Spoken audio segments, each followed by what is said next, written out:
Bolehkah wanita sedang haid berada dalam masjid dan baca Quran?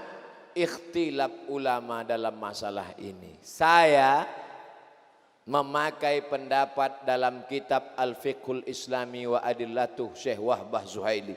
Perempuan sedang haid halangan tidak boleh melakukan 7. Tidak boleh pegang Quran, tidak boleh bawa Quran, tidak boleh baca Quran, tidak boleh masuk masjid, tidak boleh sholat, tidak boleh puasa, tidak boleh tawaf. 7. Tapi kalau ada ustadz atau majelis tarjih dari Muhammadiyah mengatakan boleh, ikutlah pendapat itu karena mungkin dia pakai pendapat dari mazhab yang lain. Kalau ada ikhtilaf saya sampaikan ikhtilaf. Tapi kalau saya katakan, Ustadz, sholat berapa? Dalam Islam sholat ada 5, subuh, zuhur, asar, maghrib, isya. Kawan saya sholatnya 2 aja. Boleh juga, nggak apa-apa. Kita ikhtilaf dalam masalah ini. Yang nggak sholat pun boleh, silakan. Goblok. Ada masanya kita berlapang dada menerima perbedaan, tapi ada masanya kita tegas. Betul? Buya Hamka, ulama Muhammadiyah sangat tegas dalam masalah perayaan agama lain, tegas dia, nggak mau dia.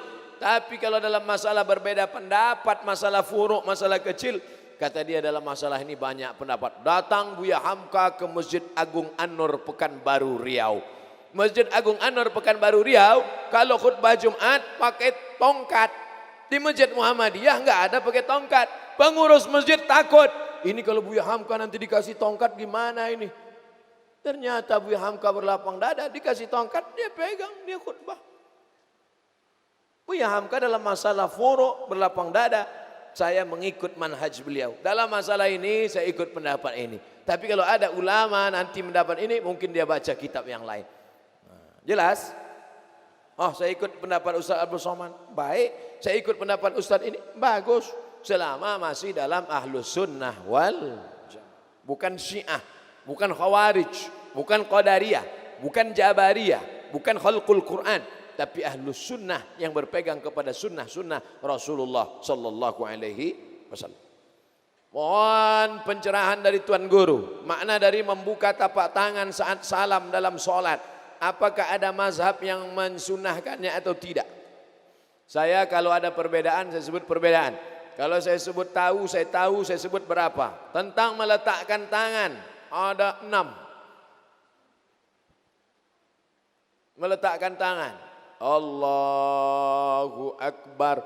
Mazhab Syafi'i di bawah dada, di atas pusar. Di bawah dada, di atas pusar. Syafi'i. Mazhab Maliki 2. 1 qabat. Qabat di atas pusat.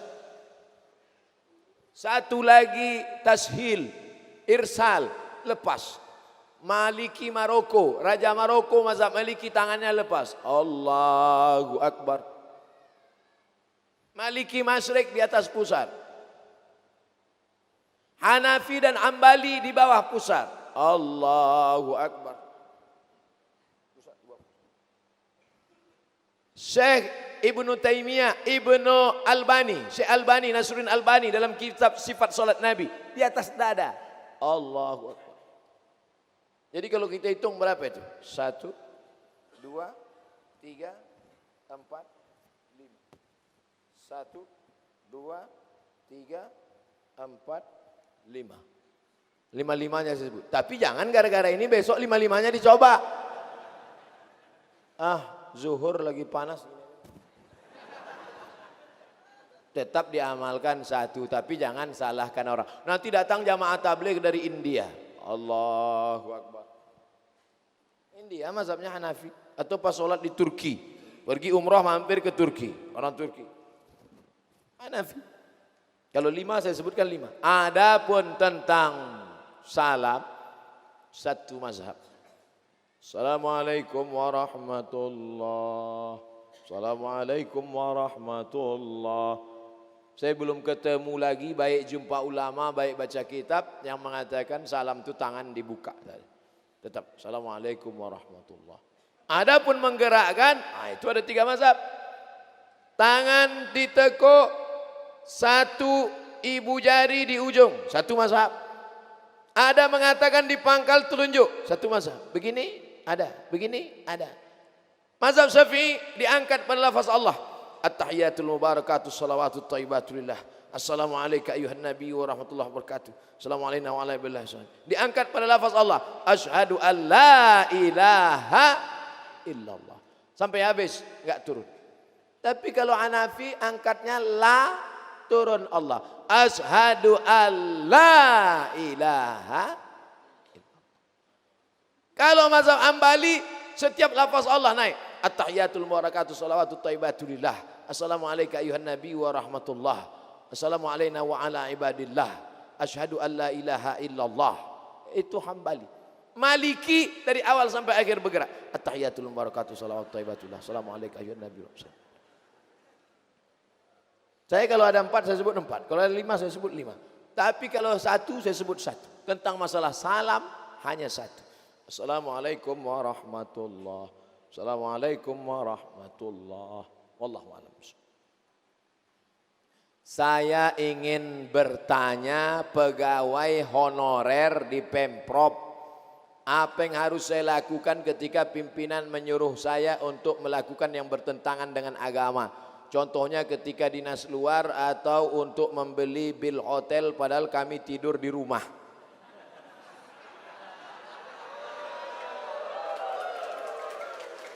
Saudaraku, jamaah saya, jamaah kami punya hotel. Lalu dia bertanya ke saya, Ustadz Somad ada seminar 4 hari, tapi ditanda tangan kwitansi 3 hari. Duitnya tetap turun 4. Gimana nih Pak Ustadz? Kata Nabi, man ghasyana falaysa minna. Siapa yang menipu bukan umat Muhammad sallallahu alaihi wasallam. Tapi kalau duit ini saya tolak Ustadz, nanti saya dikucilkan teman-teman. Kalau kau tak sanggup menolak, kau ambil saja. Kau hitung berapa yang bukan punya hakmu, kau serahkan masalih ammah, kepentingan orang banyak, masjid, anak yatim, fakir miskin. Karena kalau kau bawa juga ke rumah, kau suapkan ke anakmu, anakmu makan haram. Anakmu itu hijau, suci, bersih, rusak otaknya gara-gara makan duit haram. Alhamdulillah Pak Ustadz, gak pernah saya makan. Berapa? 5.000. Kalau 5 juta, saya istikharah dulu Pak Ustadz. Oleh sebab itu hati-hati. Makan yang sesuai dengan punya kita, jatah kita, gaji kita. Kalau kita tertekan, tidak sanggup, mau keluar gak ada kerja lain, nanti saya mati Pak Ustadz. Tak ada yang menyanggupi saya Pak Ustadz. Kau terpaksa di situ, pilih darurat teringan. Kau tetap di situ, mohon kepada Allah dibukakan pintu rezeki dari usaha yang lain. Dan ini kau ambil yang hak engkau saja. Yang bukan hak engkau, serahkan kepada fakir miskin, anak yatim, orang susah. Dipakai pesawat yang paling murah, dalam laporan pesawat yang paling mahal. Tipu. Dinikmati hanya sesaat, azabnya diterima, khalidina fiha abada. Rabbana atina fid dunya hasanah wa fil akhirati hasanah wa qina azabannar.